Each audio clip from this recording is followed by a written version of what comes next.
Кітап ақыл кеніші. Кітап адам баласының ақыл ойынан туған, рухани байлықты сақтап қалатын, оны ұрпақтан ұрпаққа жеткізіп отыратын құрал. Кітап араб сөзі. Ол қазақша жазу, жазба деген мағынаны білдіреді. Кітап алғаш саз балшыққа үшкір ағашпен жазылып, күнге кептіріліп жүрді. Кейін Мысыр елінде балшық орнына папирус өсімдігі пайдаланылды да, кітап қолжазба түрінде тарады. Тұңғыш рет кітап Қытайда басып шығарылды. Кітап басу станогын Еуропада неміс өнертапқышы ойлап тапты. Алғашқы кітап басу станогы өздеріңіз көріп отырғандай түрде болған. Тұңғыш қазақша кітаптар 1800 жылы шығарыла бастады. 20 ғасырдың соңында техникада пайда болған жоғары баспа машиналары Қазақстанда офсеттік және цифрды баспаның кең өріс алуына ықпал жасады.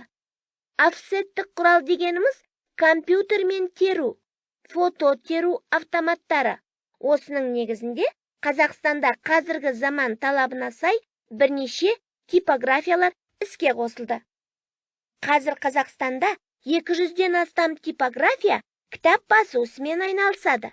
Кітап қымбат дос. Ол сенің айыбыңды ашпайды, сырыңды сыртқа шашпайды. Саған әр уақытта үндемей көмектеседі. Әрдайым айтқаныңа көнеді, айдауыңа жүреді. Ақы сұрамайды, бірақ сен де кітапқа қайырымды бол. Оны сүй. Кітаптан үйренген жақсылығыңды жұртқа үйрет. Кітап көп ақылдың құйылған көлі, ортақ мүлік. Халық қазынасы сарқылмас білім бұлағы.